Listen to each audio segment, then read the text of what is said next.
What's up, Rebels? Welcome to another Location Rebel case study with the cheesy intro, as always. This is a story that is one that's really exciting for me to highlight because when people ask me, like, what are some of your best Location Rebel case studies or testimonials, Carlo Cretaro is always one of the examples I give.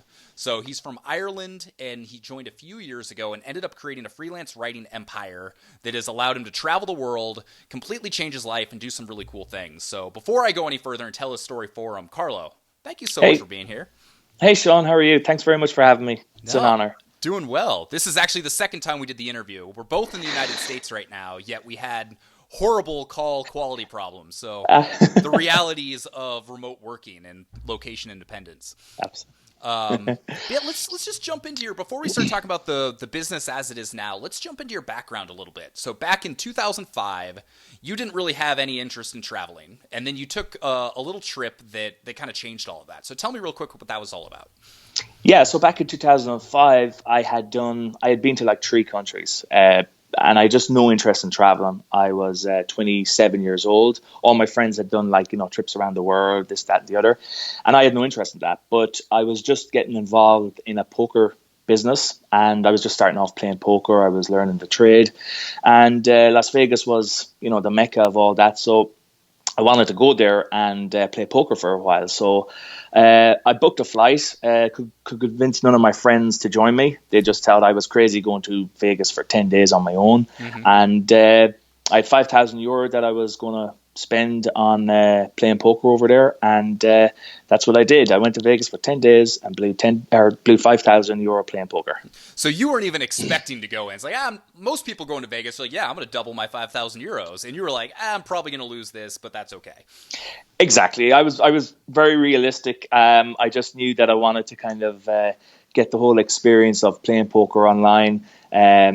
Not online, but just playing poker full stop. And it was something that I just wanted to do, and I had to do it, so I did it. I got that flight to Vegas, So and so not only you had the experience, you lost the money, but you had a more important kind of realization while you went.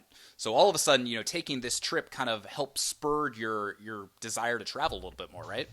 yeah, as I said, I'd only been to three countries. So after 10 days in Vegas, I came home and I had just kind of just this big wanderlust in me that I was like, yeah, I want to see more of the world now, even though I didn't see outside of the bloody casino for 10 days. So it was funny. I went to Vegas, spent 10 days playing poker, and all of a sudden I wanted to go travel the world. And so then you came back, but you didn't travel the world for quite a while after that. You took a couple trips, but you went back and you actually started a poker club, so a business that requires you to be there. Yeah, it was small poker club, running tournaments in my local town, and then other small little towns around the vicinity, then a few hotels. So that was basically what I did from 2006 to 2013 when I left for Thailand. So let's fast forward back to kind of 2013. That was when you first found Location Rebel. Yeah. So you had the end of 2012. You had this desire to travel. You knew that the poker club business wasn't really going to allow you to do that. So what were you thinking when you first found Location Rebel, and what were some of your thoughts and goals, and what were you trying to pursue at that point? So yeah, how I found Location Rebel was we'd come back from a 7 month backpacking trip around Southeast Asia. Halfway through it, because I had dislocated a disc in my back, so it was a case of we wanted to do something that allowed us to make money and travel at the same time. Yeah. And my limited kind of internet skills back then, I really didn't know how to go about this. So I did a bit of digging and researching, mid 2012, and came across your promo video of playing golf, which I just thought this was so cool, and it stood out a lot compared to a lot of the other stuff I'd seen. Mm-hmm. I'd asked a friend of mine, Niall Doherty, who's also an Irish travel blogger, and he says, he was in the course. He said it offers a ton of value, and it's something that I think you should look into. So, I took his word for it as well, joined the course, and joined the course in December 2012. So this is one of my favorite stories that I tell. When Carlo joined in December of 2012, he sent me an email and said, Sean, my goal is in 6 months, I want to buy a one-way ticket for my girlfriend and I to go to Thailand. And I think it was like the following July. So almost exactly 6 months later, I got the email. He's like, Sean, we just booked the ticket. We're going to Thailand. We have no idea what's going to happen. And you've ended up creating a travel blog as well called Next Stop Who Knows, which is perfectly fitting for that. So go check that out, nextstopwhoknows.com. You can see all the travels. But that was so cool to me where it's like, I'm going to join your course. I've got these goals. I want to make it happen. You applied everything we taught you, and there you go. And you Yeah. took off. So what did you start doing? Like in those first couple months, what type of business did you build? What were the blueprints that were the most helpful? Like, where did you go? When I joined, I went straight into the freelance writing blueprint. That to me was the one that had the lowest barrier of entry for, as I said, my skill set back then, Yeah. which was non-existent. And I knew that it was something that I could potentially make some money on if I applied what was in the blueprint. And of course I did. I asked a ton of questions initially in the forums just to try and, get a feel for things. And I got my first client in January of 2013, which was a €755 order.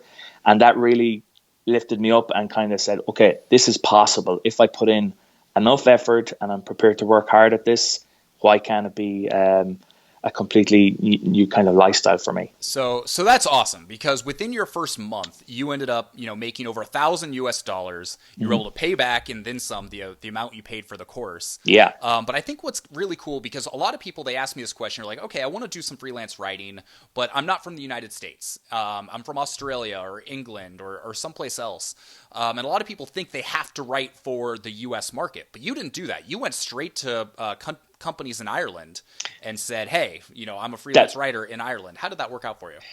Yeah, well, that's what I did initially because I thought maybe having, being a kind of a local guy, back home in Ireland, it would be better for me contacting Irish companies than it would be maybe contacting US companies or Australian companies. There would be the kind of, oh, here's an Irish guy, and someone trying to get started doing a bit of writing and stuff like that. And that worked out for me. I just approached them with the thing that, I'm just getting started. I'm a pretty good writer.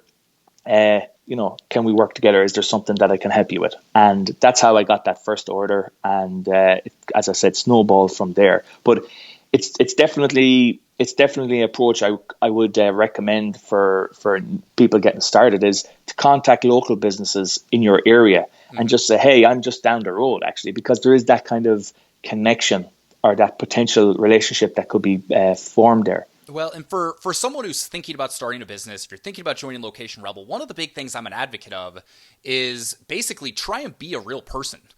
People, like one of the fundamental things is people want to work with other people that they like. And so if you've got some sort of, commonality, whether it's you live in the same place, maybe you both like to travel or you have similar hobbies, all it takes is that one common thread to make them choose you over somebody else. And one of the big things that I'm an advocate of is starting a freelance a freelance services website. So starting a website to, market your services. And that's something we teach you, all how to do in Location Rebel. We teach you how to build a blog or teach you how to build a website. But Carlo kind of took an interesting angle. So tell us a little bit about, rather than building a website specifically for your business, tell me what you did instead. Yeah, so we don't have, as you were saying, we don't have a business website. The only online footprint we have that we could send new clients to would be our Next Stop Who Knows travel blog. The reason why I didn't go down the route of designing and creating a business website is I wanted to kind of put more emphasis on building relationships. And for me, that was something that I knew I could be, that would be one of my strong points. Was to build a relationship with a potential client that maybe a year down the line they could come back to me and say, hey, remember this conversation? I'd like to do some work with you, you're a cool guy or whatever. And that was where I wanted to kind of, put in my time. For some people, a business website is obviously necessary. For me, with this business model, I was thinking it might distract me a little. Maybe I'm too consumed with trying to get leads from it or something like that. So rather than put my energy into that, I put my energy into saying, hey, I'm a blogger. If you need to, check out my personality, go check out my website, that kind of stuff. And I think that's great because that allows people to go through all of your stuff and actually see, okay, this guy obviously knows how to write, but more importantly, it's like, oh, I like this guy. He's funny. He's entertaining. I've got something in common with him. And then that goes back to the question, do I choose this person over here who maybe is a little more formal and a little more stoic in the writing? Or do I choose this guy who I like? He's entertaining. He's got personality. And pretty much they're always going to choose, that second person. Yeah, that's the way I would view it as well, as someone that you can have that kind of a little chit chat, not nothing to do with work, a little chit chat out of the norm, and that's worked for us so far for the last 3 years. Yeah, and so you're still doing this freelance writing business. You got your girlfriend Florence involved. Yes. And tell me a little bit about what that business looks like now, because it's grown and expanded. It's grown, yes. So when we started off, obviously I was doing the writing myself, picking up a few clients here and there. For the first 6 months, that was the case. For the first 4, it was me doing all the writing myself, just learning the ropes, learning how this whole industry works. Then Florence got involved because she could see the potential in it. Mm-hmm. And by the time we left for Thailand in 2013 in July, we made the conscious decision that in order to grow this business, we needed to expand by getting more clients, but we couldn't do all the writing ourselves. Mm-hmm. So we came up with we made this decision that we're going to find we're going to find a team of high quality writers and outsource the majority of the work, in dribs and drabs over the next few months, so that we can build a solid team that will look after everything for us. And now, 3 years later, obviously, we have a team of 40 writers all around the world in English speaking countries, and we have clients from all the major English speaking countries as well. That's amazing. I mean, one of the questions people ask me a lot when they're thinking about joining is they're like, you started Location Rebel 5 years ago. Does this freelance writing thing still work? There's so many people that are going through and doing it. And obviously, like, we update the blueprint, every few months. So the information is up to date. But what would you tell the person who's like, I'm not sure if this is going to work in 2016 or whenever people are watching this? Like, obviously, you're living proof. The business is still working. What would you say to those people? Well, when I started off, as I said, it was the lowest barrier of entry for me. But I also thought that this will never work because maybe, it is saturated even 3 years ago. I just thought that was the case. Yeah. It wasn't the case. And I still know from talking to other people that are doing similar business models that there's just still so much work out there that it's not saturated. Unless the internet disappears, websites are always going to need content. That's just the way it works. Go ahead. Sorry. No, just that their content is needed, and writers are going to be needed to write that content. And I was going to say, especially these days, there's such a premium placed on right now. It's like there always has to be something new, and like especially the bigger blogs and the bigger websites, like they're putting out dozens of articles a day. Yeah. And so as like we've gotten to the point where like people constantly want to consume things, there's just more and more of a need for writing. People have to create that content. And so I think that not only is it not overly saturated, that I think there's in a lot of ways also more of a demand than ever for some of this kind of freelance content writing. So at least that's the way I look at it. Definitely. Yeah. It's, it's not going to get to the stage where there's going to be no money to be made out of a business model like this, as I said, unless the internet suddenly dries up, and that's not going to happen. So. Totally. So just touch a little bit on a couple of your favorite aspects of Location Rebel. What are some of the things that over the years, like, you've really liked, that were the most useful, that have been some of the biggest benefits for you? Well, for me, I think Location Rebel, the blueprints are just A1 as well, even though I've only really delved into the freelance, because that was the freelance writing one, because that's the one I knew I could get the most value out for me. Yeah. But I know the other blueprints from talking to other people, other members, they're all A1.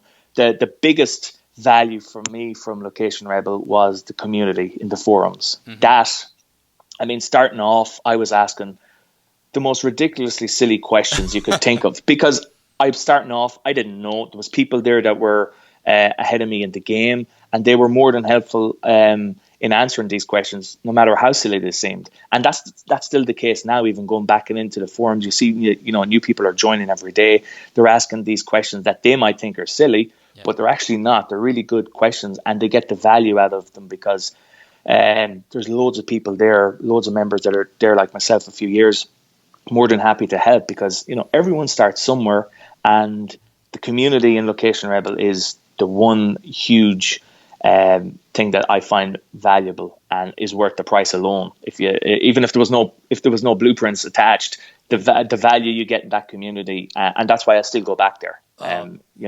That's so cool to hear. I mean, I think that's like one of my favorite, things I tell people. One of the things that I think is, just such a testament to this community is you get the new members that, can lean on each other and turn to each other for accountability and support because they're in that same place. They're going through the same things.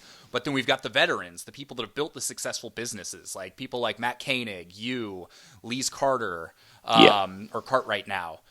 These people that keep coming back, these people that are successful entrepreneurs that, just love the community and want to give back and help those new people. And I think that's kind of a unique thing because you get these kind of almost like mentors that go in and they answer the questions that some people might think are silly. But those are the things that help people grow and help those businesses take off because they're getting the help that they need.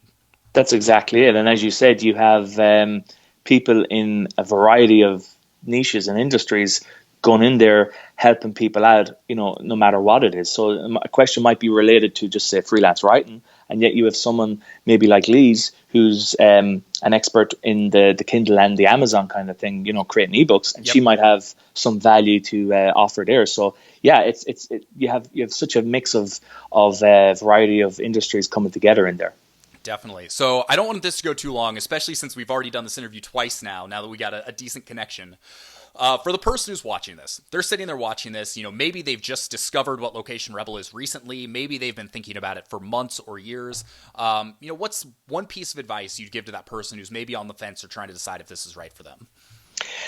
I think if I was to give that bit of advice, it would be to think about what kind of a lifestyle you'd like to live. For me, it was having the freedom to pick up my backpack, throw my laptop in my bag, and go to whatever country I want to go to. That for me was this location independent freedom, and also being able to make money on the go. For a lot of people, that isn't the case. You don't have to travel with a business like this or whatever type of business you go into. It's having the freedom to have that choice that you don't have to be in the one place. So I think if you decide, to sit down and kind of think exactly what you're looking for and what you want to get out of this. Mm-hmm. There's nothing quick or get rich quick about this. It's a legitimate business opportunity with the blueprints in there that if you stick at something and you put in the effort, you're going to get out what you put in. And I think that's what I would say to people is have a think about what you want to get, or where you want your life to kind of go. Where do you want to have this freedom to do this or do that? And just get stuck in, get into the forums, ask all sorts of silly questions, and get the value out of them, because just the community alone, as I said, is super, super valuable. Totally. One of the things I tell people a lot is there's nothing solo about being a solopreneur. It's like people that are like, I'm going to start this business on my own. I'm going to work for myself. And those are the people that don't succeed because eventually, whether it's in the first couple days or the first couple weeks or the first couple months, you're going to hit roadblocks and you're not going to be able to push past it. You'll get frustrated. You'll let your blog, your website kind of slowly subside and you don't do anything. But what's great about this community is you have people there for accountability, for support, to give you answers to those questions, and to make sure that you push past those roadblocks and are actually able to be successful as a solopreneur. Community is everything, and it's so important, and I think that you're one of the shining examples of why that is. Yeah, exactly. As you said, solo entrepreneurs, they're going to need help at somewhere. As you said, they can't just sit in a room on their own and figure all this out. They're going to need help somewhere, and having a community like that they can reach out to, something like Location Rebel, that's the perfect, because you have like-minded people that are doing it, have done it, or are going to do it. So you have a mix of everything in there that you can get so much value out of. Totally. Well, Carlo, I can't thank you enough for doing this. It's always great to hear, stories of people that have gone through. They're in the community. There's so many great ones.